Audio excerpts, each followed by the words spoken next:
Welcome to the Dr. Gundry podcast. Ever heard of toxic wine? Well, if you've read any of my books, the answer is absolutely positively yes. I'm talking about wines that are full of one of the deadliest disruptors, glyphosate, the key biocide in Roundup. But my guest today expands the definition of a toxic wine beyond that. In fact, he's actually built an entire business curating the cleanest wines on the planet.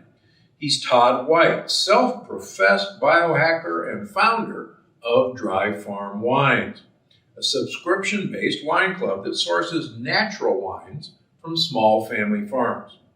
If you are a wine lover like me, or just like to stay informed about the latest trending topics, hang tight, because when we come back, Todd is going to reveal what may actually be in your glass of wine, and it's not just fermented grapes.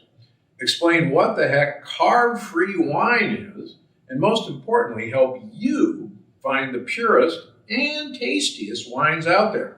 Welcome to the podcast, Todd. Great to have you on, and congrats on your success. I see many of my health contemporaries praising Dry Farm Wines.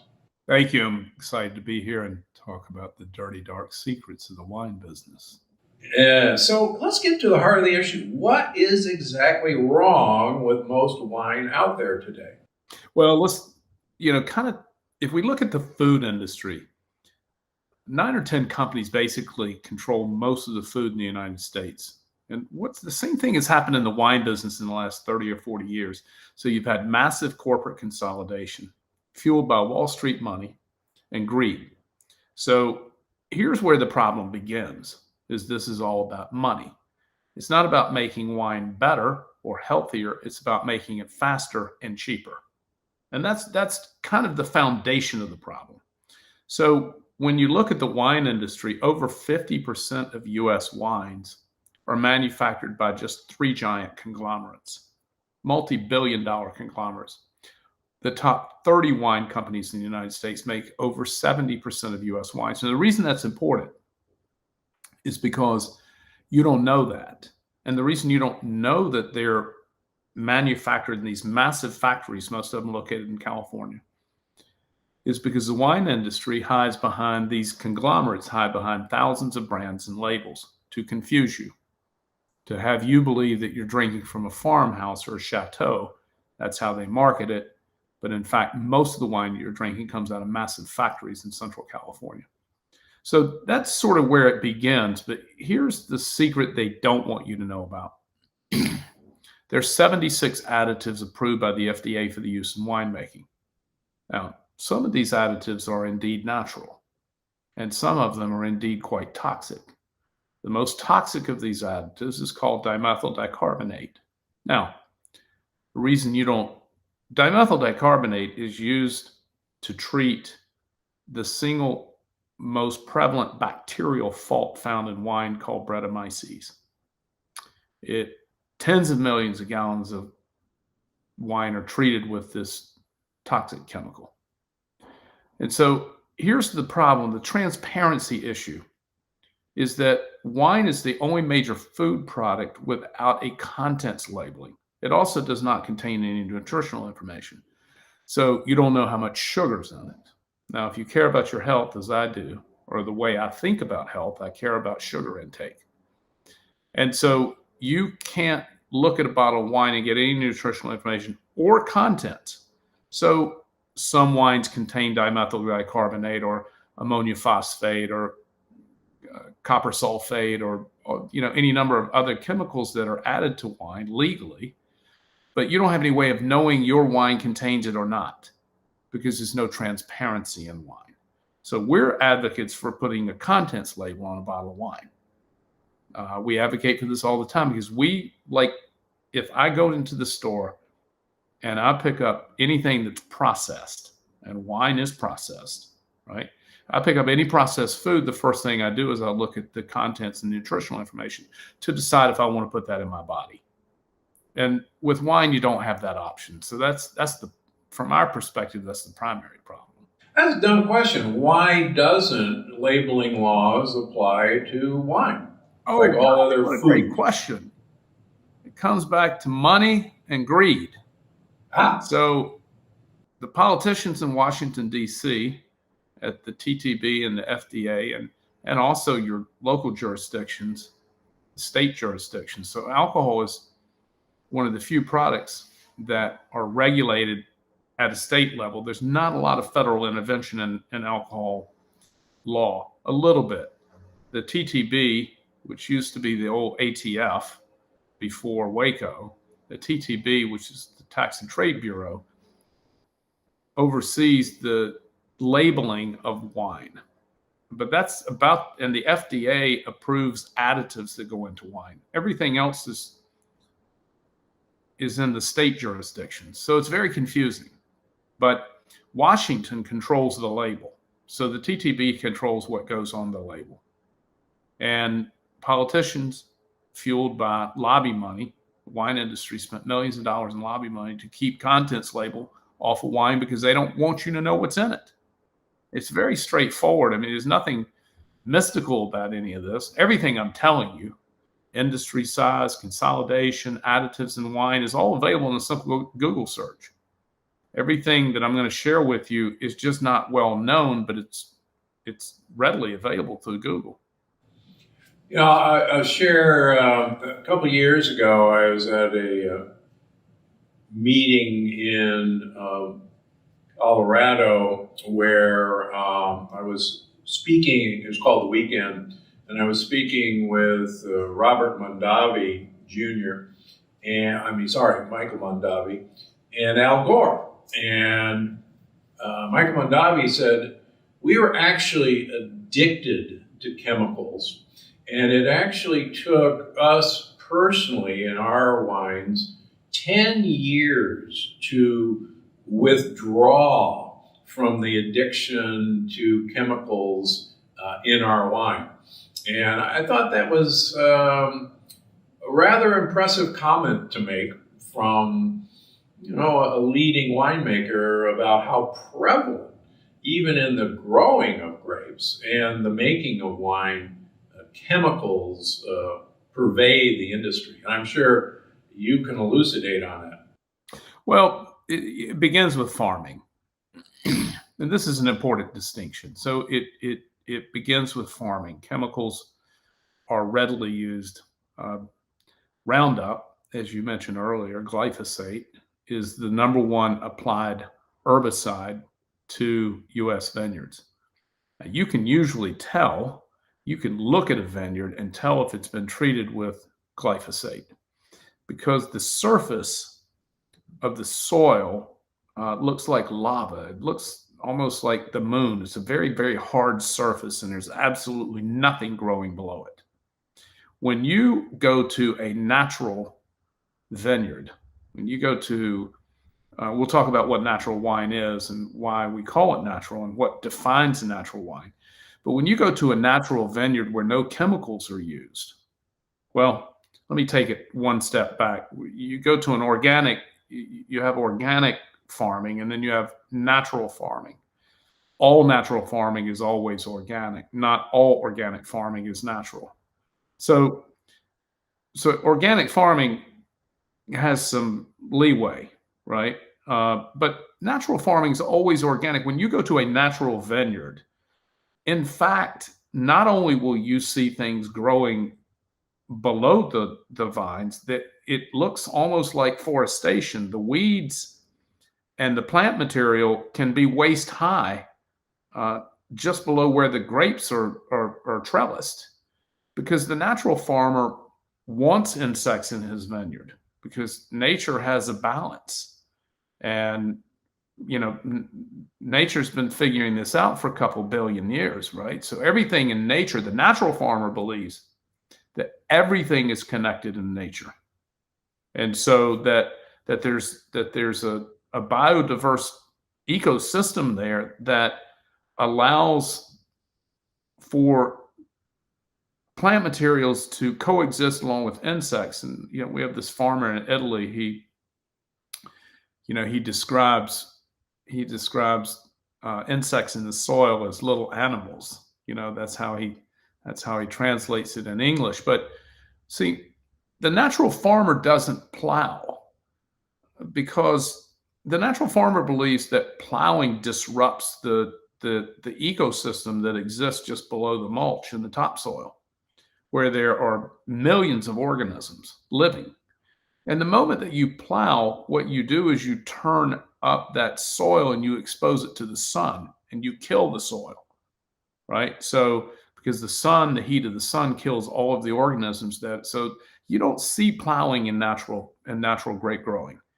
You actually see flowers, and a lot of intentionally planted flowers to attract butterflies and other insects to the vineyard, because the natural farmer believes that everything is connected and that nature will solve its own problems. And so, but when you see a glyphosate treated, I live in Napa Valley, and when you drive by vineyards, most of them have been sprayed. And you can tell that because there's absolutely nothing alive anywhere near the vineyard, right? There might be a little patch of grass or plant material between the rows, but just underneath the vines, it's just bare. It's black. It's like a lava looking, so hard. The surface is terrifically hardened because there's no living soil there to break it up. There's no living organisms. It just becomes very, very hard. Particularly with the California sun, it becomes terrifically hard. So also the other problem, we think that maybe glyphosate is getting in wine through irrigation. This is because we know that glyphosate is present in many wines, and even organic wines. And we don't really know why, but we do know that more than 99% of U.S. vineyards are irrigated. Name of my company is Dry Farm Wines. We don't allow irrigation on any of our vines.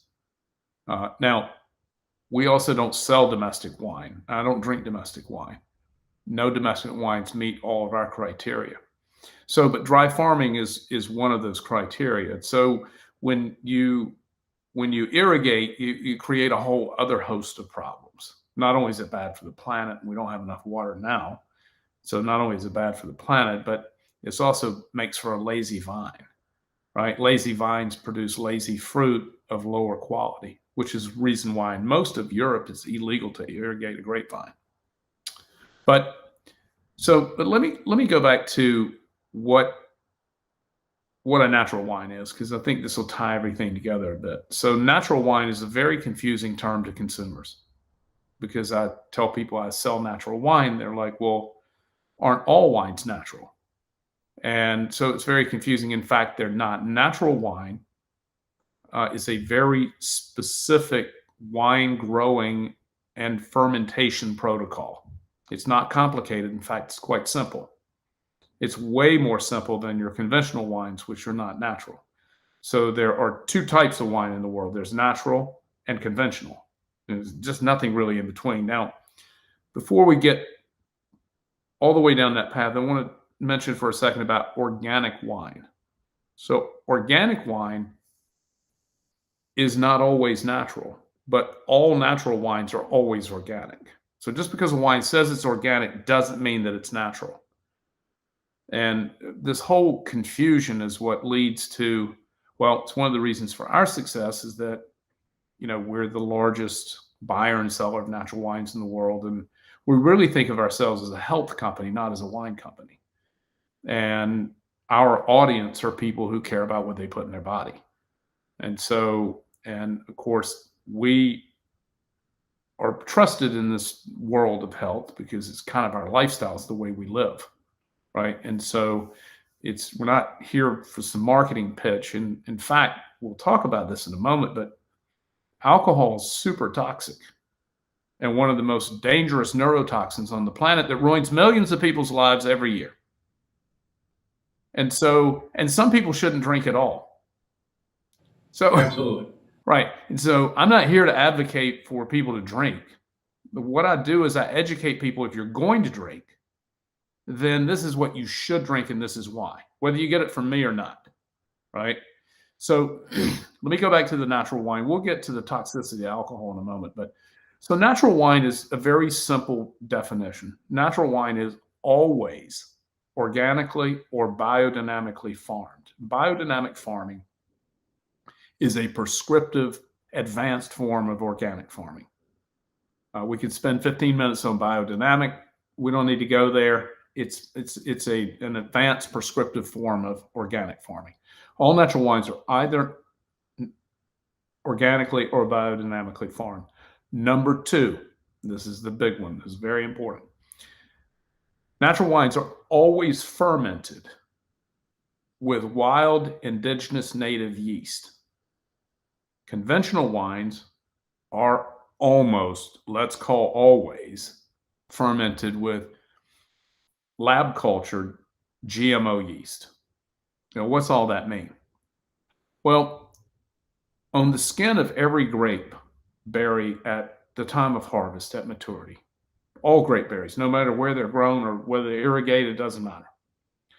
All grape berries have yeast on the skin of the fruit. It's a white waxy film. You could use your fingernail to scrape it off. It's just waxy, and it's on the skin of all grapes. That's a wild, indigenous, native yeast that's collected in the air in the vineyard. Now, natural winemakers allow that yeast and that yeast alone to ferment to create the wine, to create alcohol. It's called a spontaneous fermentation because everything needed to make wine is already present on the grape. Only thing you need to make wine is yeast and fruit juice that has sugar in it. And fermentation is when the yeast inoculates and starts to eat the sugar, and the byproduct of that is ethyl alcohol and carbon dioxide. That's how wine is made. However, in the conventional world, the reason that they're using these lab-grown commercial yeast is because the native yeast, this indigenous wild yeast, is temperamental. It's difficult to work with. You cannot make wine in very large volumes using it. It's too unstable. And so you'll end up with a broken fermentation, which means that the yeast dies off before it completes its fermentation. So these commercial lab-grown GMO yeast are manufactured to be more stable. They will also withstand a higher alcohol environment. You can make wine in any quantity you want with them because they're very sturdy, and they don't require a lot of coddling. And so it's the yeast of choice for virtually everyone, except for the natural winemaker. Now, natural wines, by the way, are quite rare. They're not expensive. We'll get to that, but they are rare. They represent less than 1% less than 1/10 of 1% of wine production worldwide. As an example, South Africa is the eighth largest wine producing country in the world, but there are only 5 natural winemakers in the entire country. And so most natural wines are grown in and across Europe. We have a dozen or so growers in South America, 5 in South Africa, and the rest are spread across Europe. It's worth noting that there are about 25 natural wine growers in the United States, maybe as many as 40. But they don't make wines according to our specific requirements. So Dry Farm Wines has requirements far and beyond just being natural.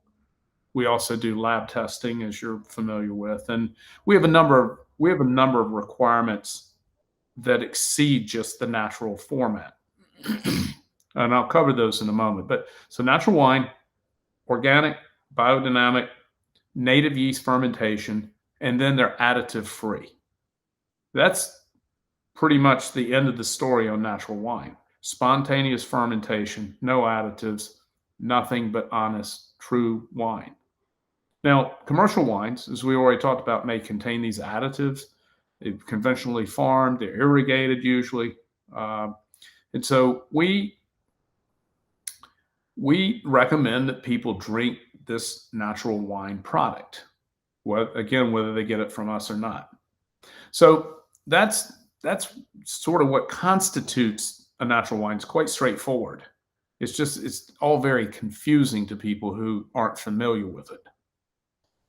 So how did you decide that you were going to get into clean or natural wines? Was there an epiphany for yourself? Or did you say, I live in Napa Valley and I see what's going on and there's got to be a better way? Or were you walking a vineyard in Europe and going, hey, what's all the weeds doing in here? No, it was actually, I was a biohacker and a health and fitness enthusiast for many years, and I drank wine from all over and plenty of wine from domestic vineyards. But I started experimenting with the ketogenic diet about 6 or 7 years ago. And initially, this is now ketogenic. Keto is very popular in the mainstream. Nobody knew what it was at the time, but biohackers had started sort of, there's a quite famous researcher. His name's Dr. Dominic D'Agostino. He's the best known ketogenic researcher. He's not, there are a number of well-known researchers, but he's done the best job of sort of marketing himself, if you will. He's a terrific guy, but he showed up on the. I know him well. What's that? I know him well. Yeah, he's a good guy. So, and recommends our wines exclusively and drinks our wines and has published, numerous times blood testing and keto testing with our wines, and that they have no impact on your ketosis. But anyway, I'd started experimenting with what I'd call a therapeutic ketogenic diet. So pretty hardcore, which I did for a couple of years. I got bored with it, didn't find it was sustainable. And now I'm on what I would call a modified ketogenic diet and have been for years, which looks more like Atkins. It's just very low carb. But when I started ketogenic diet, I don't know if, it's hard to say with nutrition, but I don't know if it were a number of cofactors or I was getting older or, for whatever reason, I didn't feel good drinking conventional wines anymore. And so I thought it was the alcohol. And because alcohol levels had been rising in wine and I'd been drinking wine and alcohol for a long time. And I thought along with aging that it was just that I was becoming more sensitive to alcohol. And so I was talking with a friend and I was going to make, this is before I knew anything about natural wines. And when I discovered natural wines, nobody outside of Europe knew what they were. And so I was talking with a friend, the smartest person I know in the wine business in Napa Valley, and I was saying, I think I'm going to make some low alcohol wine because I'm having a challenge with drinking. I think I'm having a challenge with alcohol in my life, and I don't want to stop drinking, but it's just causing me to feel bad and brain fog, and I'm not enjoying it, but I don't want to quit. Yeah. And so he said, have you tried some of the low alcohol wines that are made in Europe? And I was like, never heard of such a thing. And he said, yeah, check it out. So I started trying to locate these low alcohol wines. They weren't natural. I didn't know anything about natural wine at the time. I just started looking for lower alcohol wines, and they were extremely difficult to find. And we define low alcohol wine at 12.5% or below. And most of the wines I drink today are between 7 and 11%. That's just my preference, both from a taste point of view and as well as I like to drink wine. I'm not like a one glass guy. And so I want to be able to drink numerous glasses, and lowering the alcohol has a huge impact on both my health and my ability to retain, a reasonable level of sobriety while I'm drinking. Right. With the occasional glorious exception, I might add. But so in this process, basically, I accidentally stumbled across natural wine without even knowing what it was. But as I was looking for these lower alcohol wines, I discovered that there was this importer in Paris who was an American who was bringing in these delicious and amazing wines that were lower in alcohol. And I just fell in love with them. And so I called him up in Paris and I sent him an email, and then I talked to him on the phone and I was like, hey, look, I really love these wines. Your palate is great. You're bringing in these lower alcohol wines. They taste delicious. Tell me about it. He said, well, I sell natural wine. I was like, well, what is natural wine? Right. And then that's kind of how the whole thing started. And so Then I discovered that at the time, there were probably about 500 natural wine growers in the world. Now there's probably 12 or 1,400, but at the time it was only about 500. And so I started really going down this rabbit hole. And because I had made wine in Napa Valley in 2005, in a hobby project, I knew a little bit about enology. And so I started doing independent lab testing on these wines. Also, one of the things I was looking for was sugar. And the other thing I was looking for was actual alcohol content, because it might surprise you to learn, might not. Alcohol stated on a wine bottle is not legally required to be accurate. Really? Yeah, it's another collusion between the government and the wine industry. And so I started correlating these lab tests, also looking for added sulfur or sulfites. So the U.S. legal limit for sulfur is 350 parts per million. We don't allow over 70 parts per million because all wines contain naturally produced sulfites. Any fermented food has sulfite in it. Many foods have sulfites, but if it's fermented, it contains sulfites. And so sulfites can be naturally occurring up to 70 parts per million, which is our limit. But our average wine tests out at 39 parts per million. Those are all naturally occurring. So we were looking for a number of attributes in lab testing. So I started setting these kind of protocols and requirements around lab results and a taste aesthetic that we liked, right? Because it's really important that wine tastes great. Right. And for us, I mean, we're really tastemakers. We just love the taste of wine, which is one of the reasons I didn't want to stop drinking, but I was having this adverse relationship with alcohol. And well, I thought it was alcohol. It turns out it could have been a lot of things.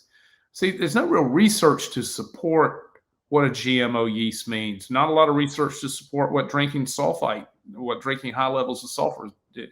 I mean, the Romans used sulfur to preserve wine. So this is not anything new. There's just no research to support what it all means. Here's what we do know. When you drink lower alcohol, natural wines, you just simply feel better, right? And you don't have these adverse effects, particularly from alcohol. Let's be perfectly clear. I mentioned earlier, alcohol is a dangerous neurotoxin. Some people shouldn't drink at all. Some days I think maybe I shouldn't drink. But the fact is, I like it. And so when we drink alcohol in higher doses, we're going to have negative impact from that. Everybody will. The first negative impact is going to be disrupted sleep and dehydration, right? And then that's going to lead to a whole lot of other side effects that create a hangover if you drink enough, right? But so I like to drink. I drink about a bottle of wine a day. But again, I drink much lower alcohol, 9 or 10% wine. Doesn't sound like a big difference between 12% and 15%, but I assure you, it's gigantic in both its effect on you and how you feel. And so I know you've drank our wines, and so you know exactly what I'm talking about. Yep. I can't drink conventional wine anymore. The only way I can drink a conventional wine, which is super, super rare, and if it's heavily oaked, it gives me a headache instantly. Like, our wines are not oaked. But it's a very popular taste profile to have these heavy oaked wines all over the world, not just in the US. But so let me stop you there for a second, because I know a bunch of our viewers and listeners are going, oh my gosh, this guy's drinking a bottle of wine a day. And you're obviously not inebriated talking to me this morning. But I don't do it in the daytime, and I don't recommend anybody else does either. Good idea. But I want to mention that in my bestseller, The Longevity Paradox, I profile one of the oldest living human beings, Luigi Carneros, in the 1500s. Actually chronicled his aging. He died at 102 in the 1500s. And one of his prescriptions for great health was he drank a bottle, 750 mLs of wine every day, and thought that that was quite prescriptive to good health. Now, the reason I interrupt you is those wines, and I actually was just in Pompeii Those are natural 2 weeks ago. Those were natural wines. Because there were no And- additives. and those were actually fairly low alcohol wines in those days. And I was just actually in a vineyard on Mount Vesuvius, which is a biodynamic vineyard. And you're right, they've been I think it's fourth generation family now, and they've got 100-year-old vines with trunks that, bigger than my arm. Sure. And there's no grafting, no nothing. They've been there for hundreds of years and producing beautifully, I might add. But yeah, you're right. So the idea that I don't want people to be shocked that with low alcohol wines that are, quote, healthy wines, the idea of having a bottle of wine per day is not as shocking as it may appear. And Luigi Carneros would back you up. How's that? Yeah, I couldn't drink a bottle of conventional wine. I'd just be drunk, terrible, feel terrible, negative remnants, hangover. I just wouldn't work for me. But and trust me, I've tried that several times. Let me ask another. Maybe it's a misconception. A lot of people, there's a buzz among some out there that the new movement in natural wine is obviously don't intervene. But a lot of SOMs on their website say, now, if it's a natural wine, it's going to be fizzy, and it's going to be cloudy, and it's going to taste funny, and that's because nobody's putting any sulfites in it to stop the fermentation. And if it doesn't taste, and I'm reading kind of off a website, if it doesn't taste fizzy, it's probably not a natural wine. I think that's a bunch of bunk. What say you? Yeah, that's not true. That's not true. So, it's true that there are many funky natural wines. Now, those are not wines we buy, right? So, thank you. Yeah, those wines are faulted from our point of view, and there are a number of classic faults from Brettanomyces to reductive to mousiness to just this barnyard kind of funky smell that many of these natural wines emit. So we don't buy those wines. I don't care for the taste of those wines. To me, I want to drink a classic, beautiful, elegant wine without all the conventional problems associated with it. So, we only buy a very, very small percentage of the wines that we actually taste because many of them are as you described. Well, let's talk about fizziness and cloudiness, or the lapidity, the clarity of wine, right? So you reach this perfect level of lapidity when you filter a wine, right? Natural wines are typically not filtered. And so that's not to say that all natural wines don't have some natural wines get some level of filtration, but most do not. So it's not a requirement of natural wines that you don't filter. It just happens to be that most natural winemakers, just in their personal ethos, just don't filter. And so, but not filtering actually is a beautiful thing. Lapidity is useless to me. I don't care how clear the wine is. I care about the texture of the wine. I care about how the wine feels. I care about the spirit of the wine.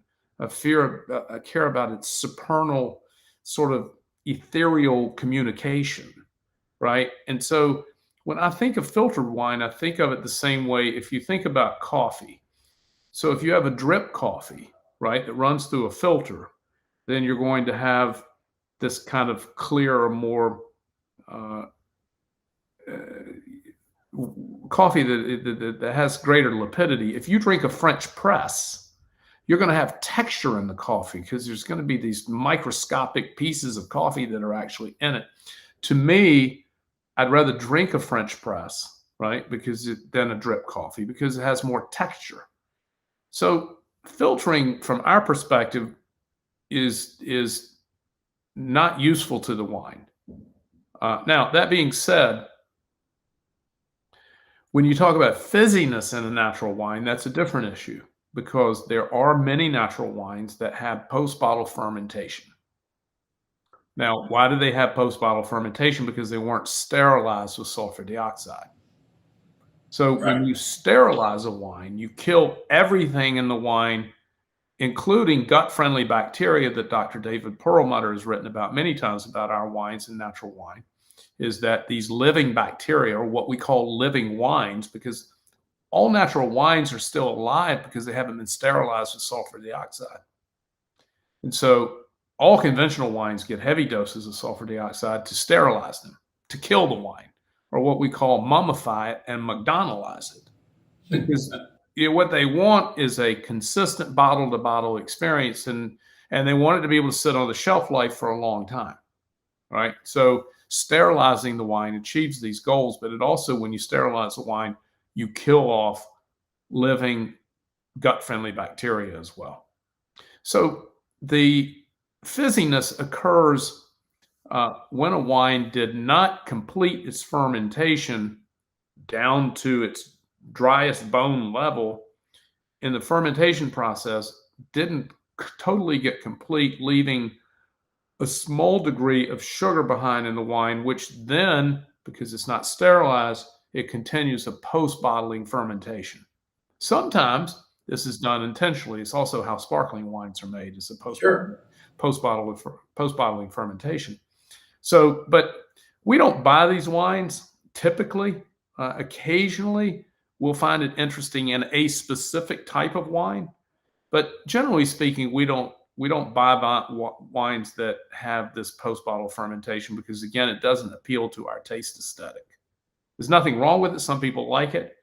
It's just that what we're looking for when we buy a wine, as I mentioned earlier, we're looking for classic, elegant, what we just call classic, elegant taste notes of classic wines that are just well made, right? And well grown.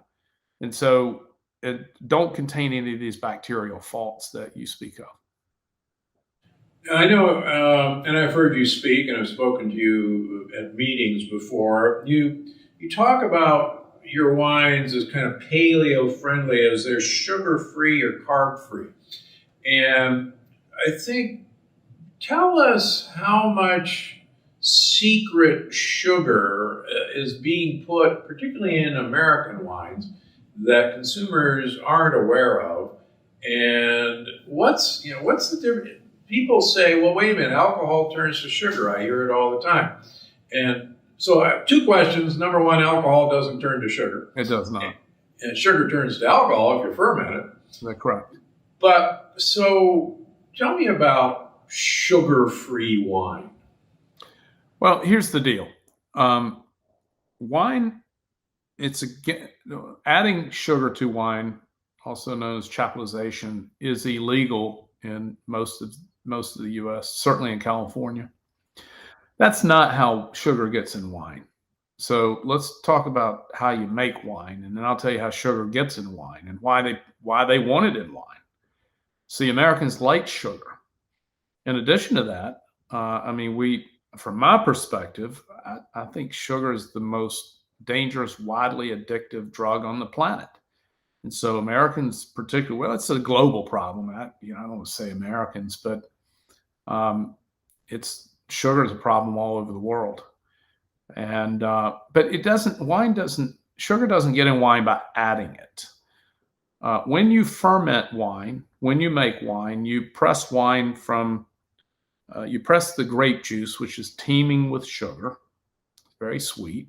You press the grape juice into a tank, and if it's natural wine, it will spontaneously ferment because it already contains yeast. If it's a conventional wine, the first thing they do is introduce sulfur dioxide to the wine for the first of 3 times to kill the native yeast, and then they inoculate it with lab-grown yeast. They kill the native yeast because they don't want the 2 yeasts competing. So, but either way, whether you inoculate it or whether it's spontaneously fermented, the way you make wine is that the yeast eats the sugar, kind of like the Pac-Man, just eats the sugar, and then the byproduct of that, that's food for the yeast. The byproduct of that is ethyl alcohol and carbon dioxide. That's how you make wine. Now, if the wine is allowed to fully ferment, meaning what that means is that the yeast eat all of the available sugar. And when they do, the yeast will then die because there's no food source for them. If the wine is allowed to fully ferment, you will have a sugar-free wine because the yeast ate all available sugar. And we lab test for sugar because you can't always taste sugar in wine at our level. We restrict sugar in wine to less than 1 gram per liter. Now, that's less than 1 gram per bottle because, as you noted earlier, a wine bottle is usually 750 milliliters. And, of course, a liter is 1,000 milliliters. So our typical wine tests out at 0.02, which is legally and statistically sugar-free. The government actually has a statistical measurement which allows you to call a product sugar-free legally, right? So our wines are sugar-free. I mean, also fair to note, because I get this kind of BS all the time. It's fair to note that there are some conventional wines, particularly red wines, that are also sugar-free and meet our standard, right? Because they're fully fermented. So just because it's a natural wine doesn't mean it's sugar-free, or just because it's a conventional wine doesn't mean it's not sugar-free. But here's what I will tell you. We did lab testing on the top 20 best-selling wines in the United States year before last. We lab tested top 20 wines for sugar. Only 2 of the 20 wines, 10%, met our criteria for sugar. The others exceeded our threshold for sugar. So winemakers in the United States like sugar because it creates mouthfeel. It also creates a long finish, right? Because when you drink a natural wine that's sugar-free and lower in alcohol, it doesn't have that long syrupy finish, as you know. And that long finish, if you will, while I don't find it appealing, is oftentimes a way that SOMs or other wine experts will describe the value of a wine. It's got a long finish. Well, that long finish is associated with sugar. And so it also creates mouthfeel, sugar does. But let's go back again to how it gets in the wine. Here's how it gets into the wine. Remember, I said sulfur dioxide is used in conventional winemaking 3 times usually. Once to kill the native yeast. And number 2, this is how sugar gets in, or what's known as RS, or residual sugar in the industry, both glucose and fructose. And so how it gets in there is that they use sulfur dioxide again in the wine to break the fermentation before it completes. And so on the wine tank, there's a little device. It's actually quite simple. Some are more sophisticated as you get into large volume winemaking. But if you're making wine in pretty small quantities, there's a little device that floats in the tank that will measure the amount of sugar that's in the wine during the fermentation process. So you can see how close you are to completing fermentation. Because the natural winemaker uses this device too, because he wants to know when his fermentation is going to end. It's going to end when the sugar runs out and the yeast dies, right? So, but what happens in conventional wines is that they can see the measurement of sugar in the juice at any time.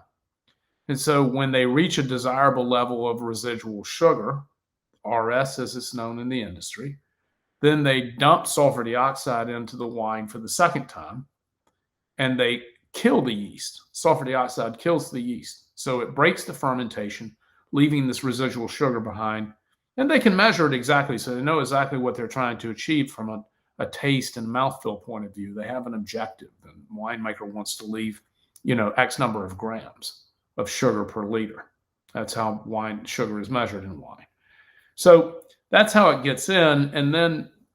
And it's also fair to note, I know all this is very confusing, a lot of information. It's also fair to note that not all natural wines are sugar-free. That just happens to be a requirement of dry farm wines. Gotcha. Just like not all natural wines are irrigation free. That just happens to be a criteria of ours, right? Not all natural wines are sulfur free. It just happens to be a requirement of ours, right? And so we have these sort of requirements that not all natural wines are low in alcohol. Natural wines can be 15 or 16% alcohol, just like conventional wines. We don't buy those wines.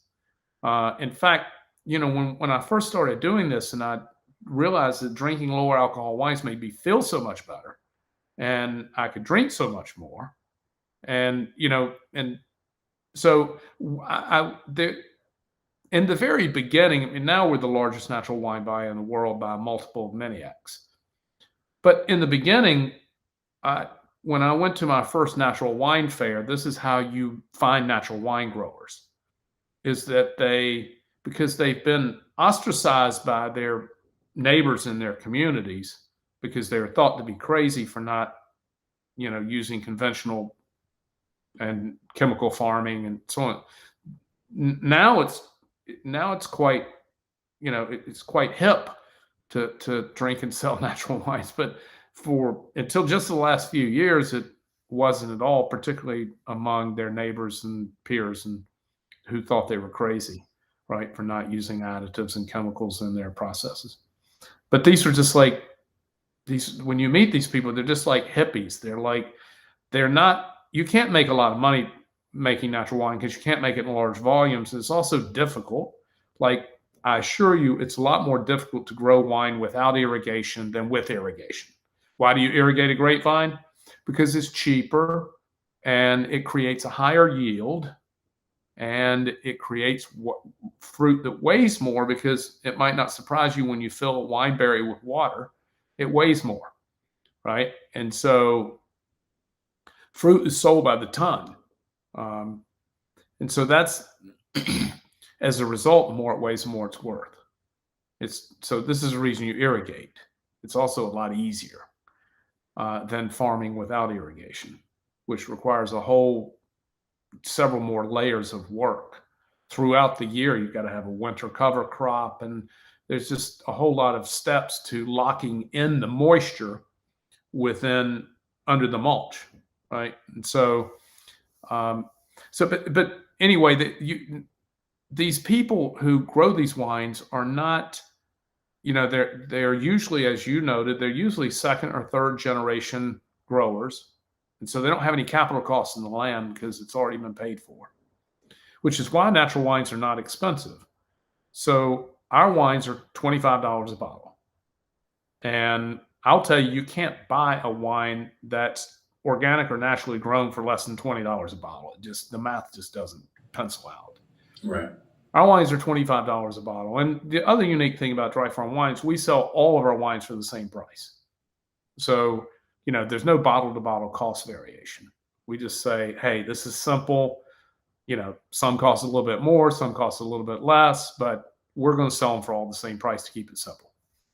And so nobody's getting rich at $25 a bottle, given that they can't produce large volumes using native yeast, right? So which is the reason we work with over 1,000 small family farms, because we need a lot of wine and they can't make a lot at any one particular place.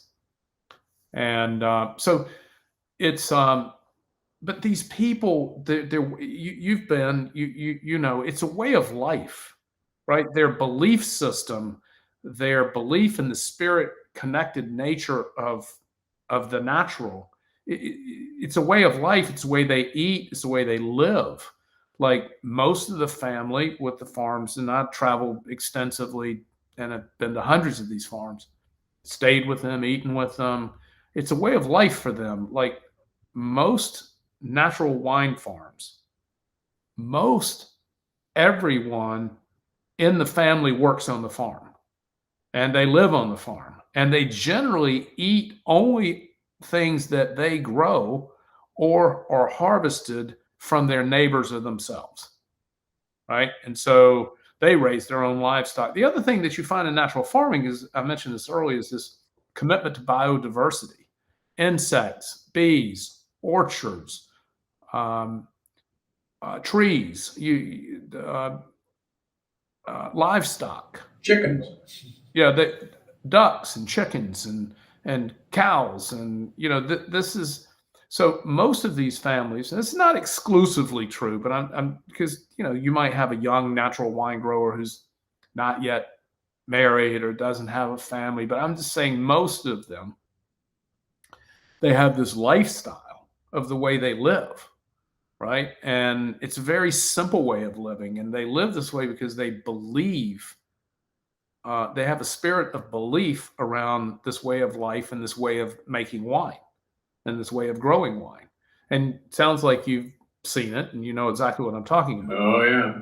Whenever we travel, my wife Penny and I, actually, every trip, seek out a biodynamic winemaker in the area, more than one, and ask to walk the fields with them. They usually, you're right, they invite you to lunch, and that's one thing I want to bring up real quick. Particularly in Europe. In the United States, we've unfortunately raised a culture of happy hour wine drinkers.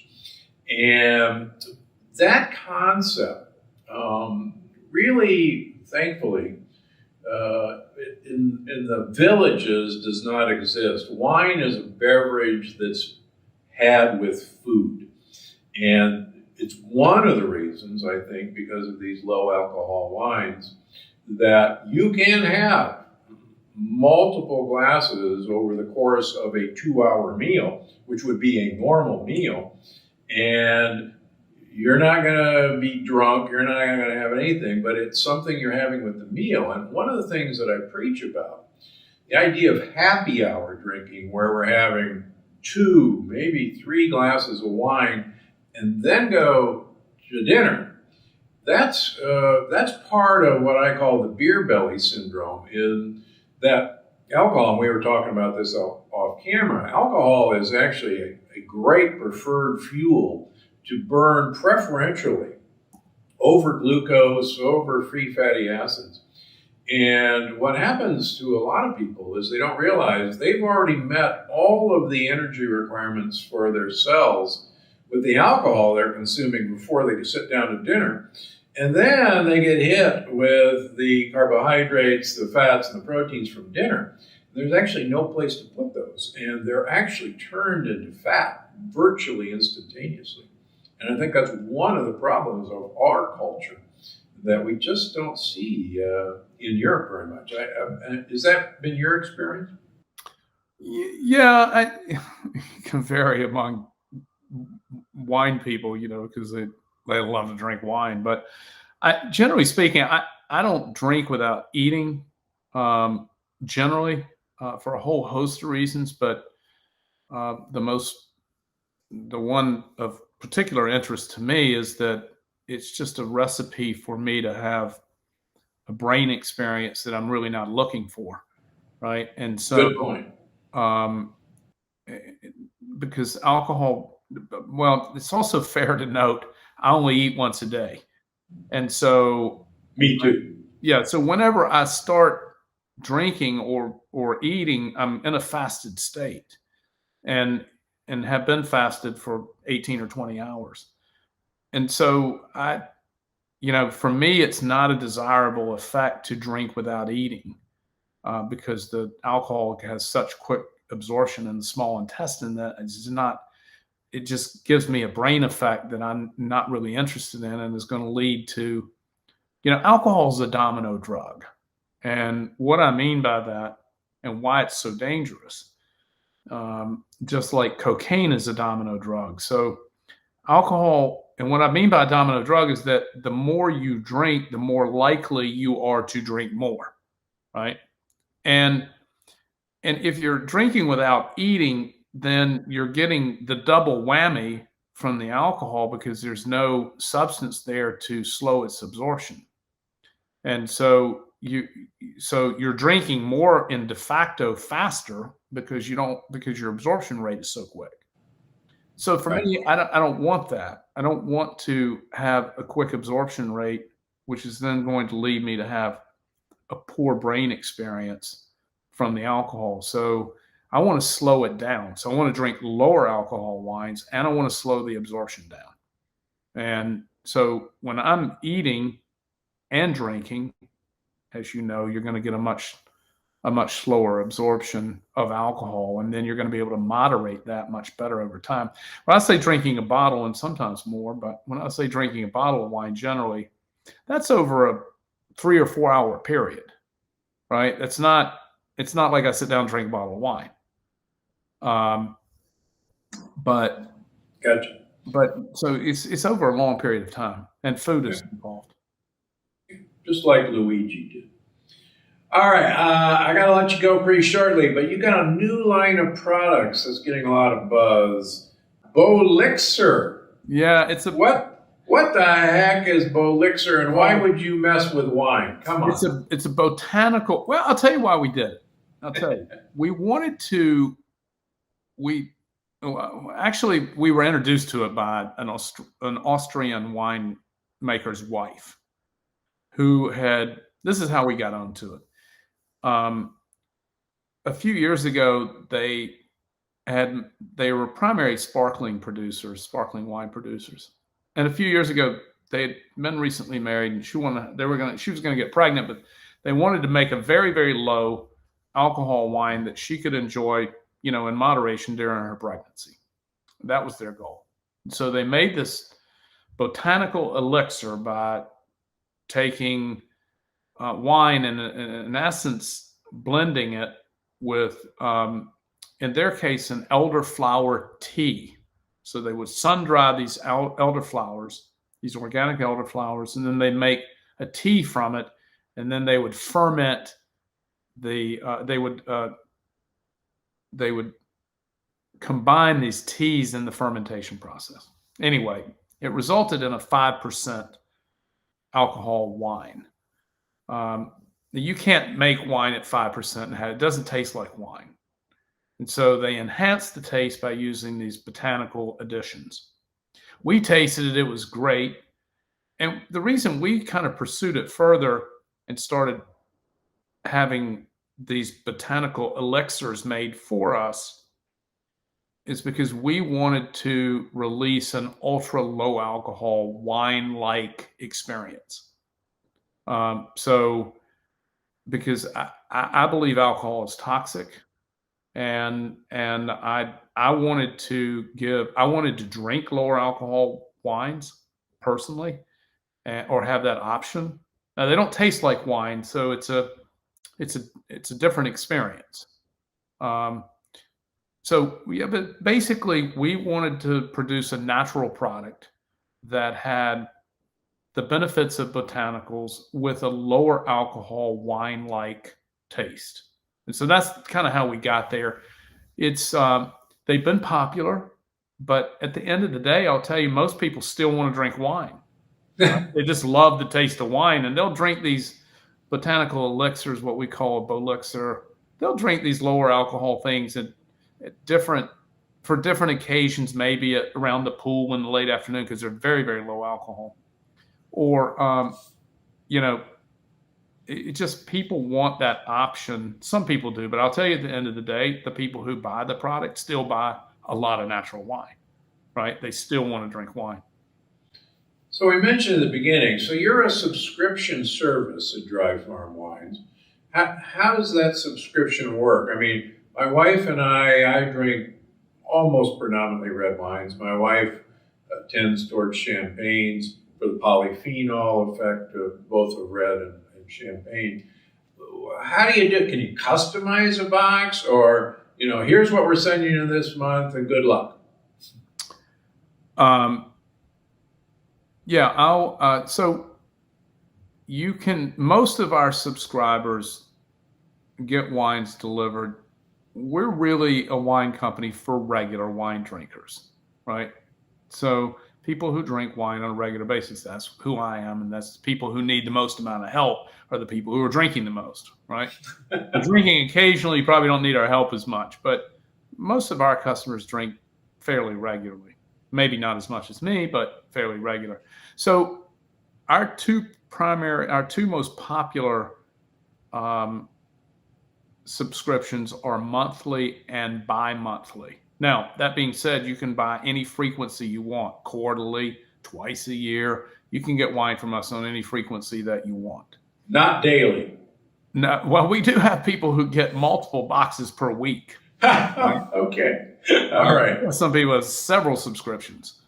But that being said, you can cancel at any time. We don't make it difficult. There's an account portal that you can log into your account, change your frequency, change the type of wine, cancel your subscription. We don't make it challenging. You don't have to call us or do anything. If you want to put your subscription on hold, you're going to leave the country for 2 months, or you've decided I want to drink for a while, you can simply put it on hold and restart it when you want. We don't make any of that confusing or difficult. We're not trying to trick people into having a subscription or make it difficult to stop it. If you don't want it, you don't want it, right? So I find it offensive when businesses, and there are many subscription type businesses that make it difficult to get out or trick you getting in, or it's just like, that's not who we are, what we're about. But so that you can also choose any mix of wine you want, or you can choose a custom order anytime you want, just by contacting us if you want to change, or going to your account portal and changing the type of. So you can get mixed, you can get all red, you can get all sparkling, you can get orange, rosé. Orange wine is white wine that has skin contact. Almost all white wines have no contact with the skin. Red wines always have skin contact. That's how they get their color, and the increase in polyphenols is from contact with the skin and seeds, and their tannin structure from contact with the seeds and stems and skins. So, but anyway, so so we sell orange wine, rosé, sparkling wine, white and red, and then some sparkling reds as well. And then the Bolixer, which is, this botanical mix. All right, last question. How do I find a healthy wine at the grocery store, Trader Joe's, the wine shop? Do they exist, or is there anything to look for, or do I have to come to you? Here's the deal. It's very difficult, right? Because there's no contents labeling.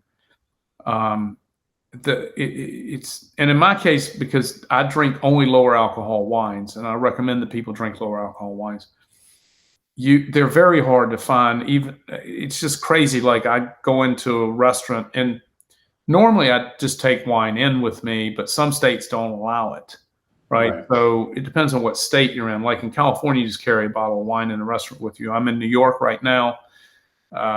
You just carry a bottle of wine in a restaurant with you, but many states don't allow it. I was just in Denver last week. They don't allow it. So if you go in and you ask, a som or wine director is like, hey, do you have any natural wine? Usually don't even know what it is, or they don't have it. Or it's like, okay, well, do you have anything that's lower in alcohol?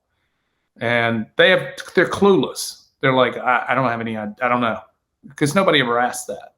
Right. But here's how you would find natural wine. If you live in a major market like New York or San Francisco or Chicago or Los Angeles, there are natural wine retailers.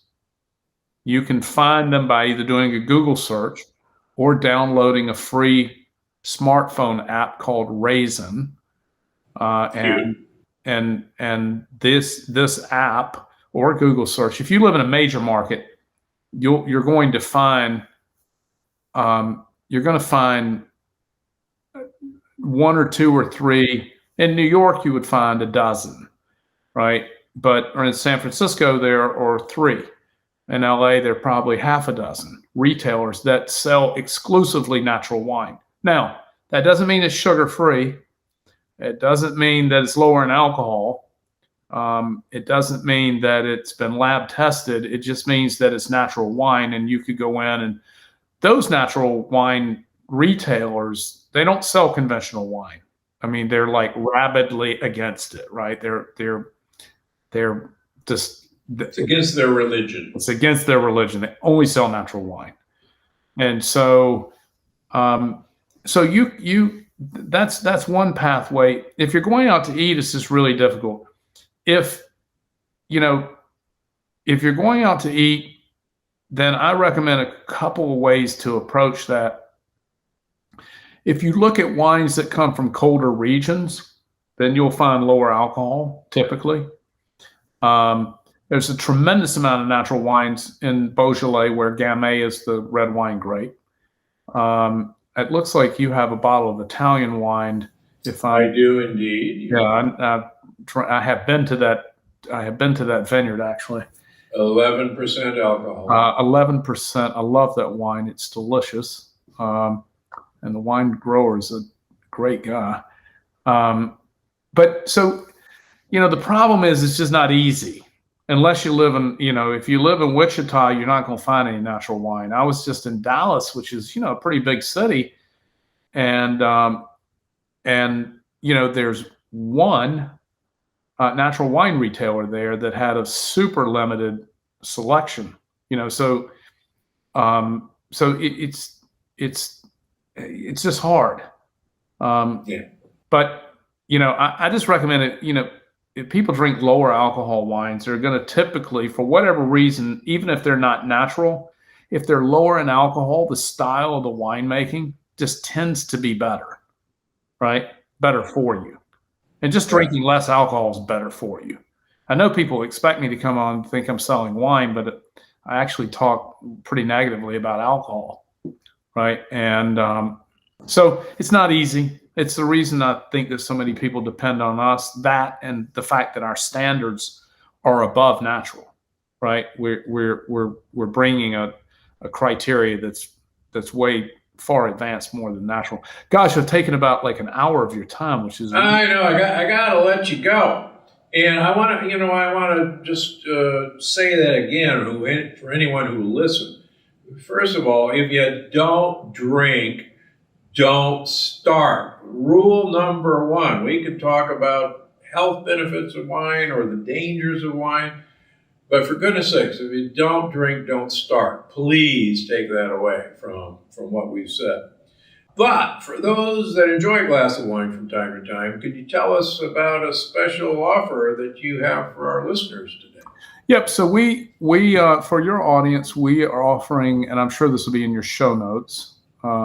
We are going to send them a extra bottle of wine for 1 penny. We can't give it away under the law, but we have a penny bottle offer that we send along with, and there'll be a link to in the show notes for you to find that offer. Well, that'd be great. Todd, it's been great talking to you. It's good to see you again. Congratulations on getting this, I think, much needed product out to wine drinkers everywhere. And one more time, if you don't drink, please don't start. But thanks a lot and continued success to you. Great. Thank you for having me. All right. Take care. Okay. It's time for our audience question from Purest Nightwing on Instagram. I hope I got that right. I have 2 sons, one 14 months old and 2.5 years old. Are they too young to start time-controlled eating? This is a great question. I get it all the time, and thanks for asking. First of all, we have to remember that the idea of breakfast being the most important meal of the day is based on millions and millions and millions and millions of dollars of advertising from primarily breakfast food companies like cereal manufacturers who have convinced us that breakfast is what you're supposed to start with, and that's an early morning, basically, of sugar. The idea that people eat breakfast is actually a very modern finding. Breakfast really started in the late 1800s in the Industrial Revolution, and I've talked about this before. If you follow hunter-gatherers, the last ones that are still in existence, most hunter-gatherer societies don't eat breakfast. They may have their first meal 10, 11 o'clock in the morning, maybe noon, or when they find something. And the kids follow that the same way. Now, most hunter-gatherer societies, mothers are breastfeeding their children up to about 4 years of age. And as you know, mothers out there, when your child wants to eat, your child wants to eat. So the idea that a child isn't eating nearly constantly during the day, a small child, probably doesn't go along with experience. But even in these hunter-gatherers, once their kids are weaned, they're eating like everybody else, and they're eating when they find a berry, or they're eating later in the day. Just remember, so much of what we've been taught is actually from marketing and not from truth. Having said that, where time-restricted eating really starts to pay off is later in life. You also have to be cognizant, because of social media, that there's still a body image problem that is taking over young girls, young women, teenage girls, and manipulating eating patterns can, not necessarily, but can feed in to negative behaviors. So you got to have a lot of judgment in this area. But just remember, breakfast is a very, very modern invention. Great question. Time for the review of the week. Nikos S. watched my interview with Robert Slovak on water filtration and said, "I am so happy to find your channel. Excellent work. With love from Greece." Well, thanks very much, Nico S. This interview got a lot of positive comments. I think it's really important to learn about where our water comes from, what's in our water. Exciting to learn about deuterium-depleted water. And glad we're coming to you from Greece. And some of the longest living people in the world are in Greece. So keep up the good work. And don't go to modern habits. So that's it for today. And keep writing on wherever you get our podcast. Write on iTunes. Give us a review. Because I'm Dr. Gundry, and I'm always looking out for you. We'll see you next week. Before you go, I just wanted to remind you that you can find the show on iTunes, Google Play, Stitcher, or wherever you get your podcasts. Because I'm Dr. Gundry, and I'm always looking out for you.